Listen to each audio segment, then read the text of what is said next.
Great artists steal. That quote, I think it's from Picasso, I don't really know. It's been so useful to me as my career has started. I constantly find inspiration from like other people's work, and I found that the best way sometimes when you're stuck on something is not to recreate the wheel. It's dumb. So I think one of the best ways that I've improved as a designer is literally just like copying other people's work and figuring out how they did what they did, and then take those principles and techniques and apply them to my own work when I need to. So for my job, I do a lot of searching through Instagram and Pinterest for ideas, and one person constantly stands out to me. And this person is Austin from Collect and Contrast. These guys' posters are unbelievably cool. I really like them. It's got a really unique style that I don't think I've ever seen, and I really appreciate it. So I'm going to steal from him. So as you can see, I've got Photoshop open on the right and a PureRef page open on the left. And I'm just getting this image that I got from Midjourney. I just kind of generated in Midjourney. So, don't be afraid to use AI if you need to, guys.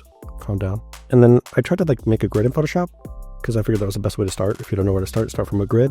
I totally forgot how. I ended up having to Google it. So after I got that sorted, I went into ChatGPT and just was like, give me some 2 or 3 word phrases from the Bible that are really cool.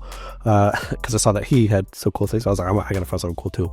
So I got this Fear Not. I started messing with some of the fonts and stuff and typography and just making it look cool. I think I used Pragmatica Extended and some Edward font. I can't remember. When I got it mostly to where I wanted it to be, I started playing with the angel. Then I noticed my sidebar was all messed up. Whatever, it's a shit show, all right? And when I figured everything out and finally got my Photoshop working, because, I don't think I've actually used Photoshop on my own computer for a long time, I started working with the angel and trying to get it to look cool. The way that he's got the colors kind of in the shadows is really cool. He's got this gradient map effect where he kind of drags up the blacks into the middle of the range and then adds a color instead of the very black. It's really cool. I didn't think of this. It's really cool. I brought the text into Illustrator and I was trying to mess with it within Illustrator because I'm just way more familiar with Vectorwork instead of Illustrator when it comes to typography.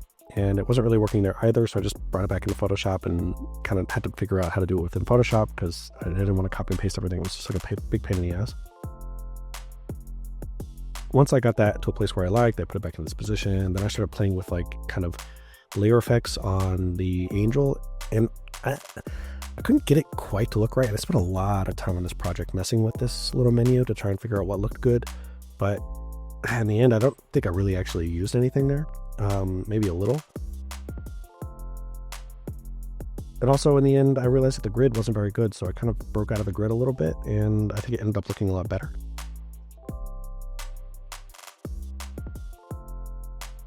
Another thing I noticed was that he likes to use barcodes and all these extra details put in around the sides. So I tried throwing some of those in, and I don't really like them. I ended up getting rid of these ones, and you'll see I'll add another one back in later. But I didn't really like it. It didn't look great.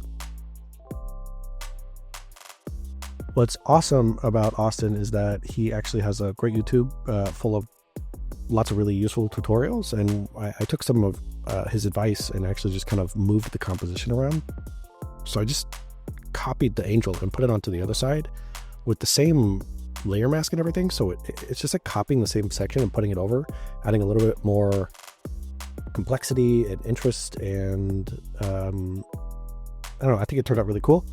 Here I'm just trying to create layer effects when you see the typography is going over the other layer, making it white. It's kind of really finding balance here between all the different details and layers and trying to make it complicated and look cool. And it was just a lot of finagling to get this to look right. What really ties this all together in the end is the texture. And I see that Austin does this a lot with his texture, is immense, just really hammering it on the page. And I really like that. It reminds me of this old school kind of punk rock zine look, It's really cool. So I added in a bunch of different layers here and messed out some parts and just kind of, again, just playing around whatever felt good, trying to find balance. I kind of felt like it was a little heavy to the left, so I was trying to add in that kind of line to the right to draw your eye a little bit over there. I added in the date that I made this, and I ended up putting in another barcode down here I don't even know what this barcode is. I think I just found it on Shutterstock or something. The final detail I put in was this like squiggle, because I saw that he also puts a lot of squiggles in there, and I thought that was, I've never seen that before. It's really cool. So I put it in, masked it out, kind of inverted it, add some texture to it, some just, again, playing around with it a whole bunch to get it to look what I felt looked good. And in the end, I think this turned out really good. My recording stopped recording at some point. I don't really understand why, but I ended up bringing this into Adobe Camera Raw filter, and I just did some final adjustments there, some grain, some just a little bit of, just to goof it up a little bit more, solidify some of the color, just make it feel a little bit more oomphy, and this is the final result. I think you should all go check out Austin. He is great, phenomenal designer, and I'm sorry about my voice. I kind of have a cold. Spent the last week in the hospital, you know. Last week my daughter was born, so awesome. 2 kids now, doing my job. Everything's great. Things are going well. I'm sorry for not uploading for a long time, but you can like and subscribe, and that way you can keep up to date when I post another video in 2 years. So bye.